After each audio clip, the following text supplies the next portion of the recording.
Tony Bellew repeats his victory over David Haye. Unbelievable scenes. Tony Bellew stops David Haye. It's a bit of a blur. I think it was in round 5. David Haye hits the canvas several times. I think he hits the canvas twice in round 3. Tentative round 4. Round 5, Tony Bellew catches David Haye with a peach of a shot. Haye goes down face first. Haye shows chin, heart, grit to get back up, but he can't keep off the rampaging Tony Bellew. And Howard Foster steps in. For me, you cannot complain about that stoppage. The first couple of rounds, David Haye picks up, but he picks them up narrowly. They're competitive. Tony Bellew takes 4 or 5 punches bang on the chin from David Haye that I would have assumed would have laid Tony Bellew out unconscious. But Tony Bellew eats those punches without so much as a wobble. The fight's competitive. Tony's moving well. Tony's throwing a fast jab. Tony's throwing snappy combinations. David Haye of old is gone. David Haye's looking sluggish in there. The foot movement is ungainly. It's laboured. The weight distribution seems to be on the front leg. There isn't the flow. There isn't the lightness.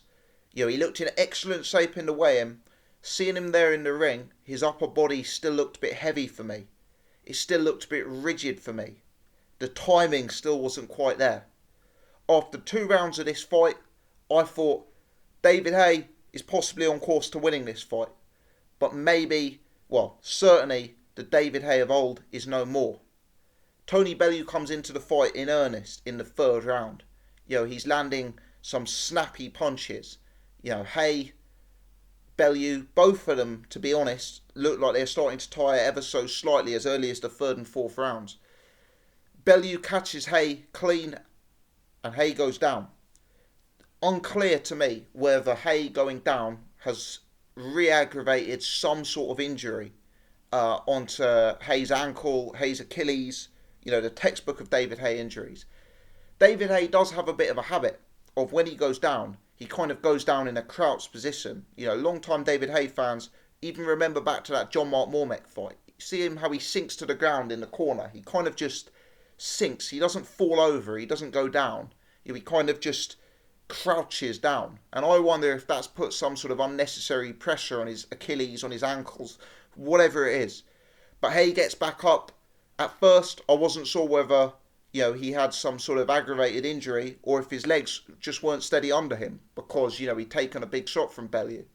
But for me, Haye had clearly aggravated some sort of injury again, as is the way in David Haye's aging career. And from then on, it was all Tony Bellew. Haye was able to move a bit better than he was in the first fight. It wasn't an injury to that extent. But to be fair, I'm going to say Tony Bellew won this fight on merit. The first fight, I believe Tony Bellew won the fight on injury. The second fight on merit, because I didn't see an injury occur to David Haye until Bellew dropped him. And Bellew dropping David Haye was unexpected without an injury. And Bellew's gone out and done that. Bellew was landing punches. He was punching snappy, sharp punches. He's done it on merit. Tony Bellew, I've said before, he's Britain's greatest overachiever in boxing. I stand by that statement. But let me also add one additional. Tony Bellew is probably Britain's most improved boxer. You look at Bellew in the ring tonight. He was some of the stuff he was doing in there was really smart. He was boxing well. The construction of his punches was superior. The speed of his punches was superior. The timing of his punches was superior. The way he was choosing combinations was bang on. Bellew is not only Britain's biggest overachiever in boxing, but as I say, for me, most improved. And the chin he showed in there tonight, because he ate some heavy punches in those first 2 rounds. The second round in particular, David Haye lands 3 or 4 big shots on Bellew, and Bellew eats them nicely. So all sorts of credit deserves to go to Tony Bellew on this. Yet again, David Haye. Haye answers questions at the end of his career. Haye detractors throughout the course of his career have said that David Haye is a skillful fighter. David Haye is an explosive fighter, but he lacks heart. He lacks chin. Well, for me, even in defeat, yet again, David Haye has shown great heart here today because he fought on under difficult circumstances there. But the truth is, as the saying goes, Father Time is the only undefeated boxer in the game, and age has caught up with David Haye. I presume tonight is the last time we see David Haye in a professional boxing ring. Let's hope so. If that's the case, he leaves the game with millions of pounds. He leaves the game with his senses and his ability to speak fluently and to talk about the sport still intact. He's obviously got vast business interests outside of the fight game. And let's hope that's the end of David Haye from a professional boxing perspective, because it just wasn't there anymore.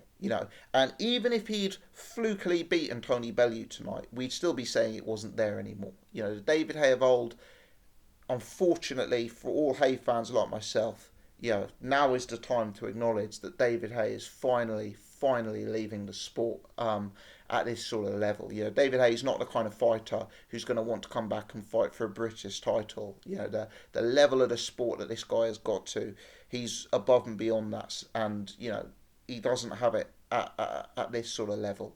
I've recorded this video immediately after the fight has ended, so I don't know what happens straight after the bell. I haven't seen any of the post-fight interviews. Obviously, I'm going to be sure to check those out as soon as I've finished uploading this.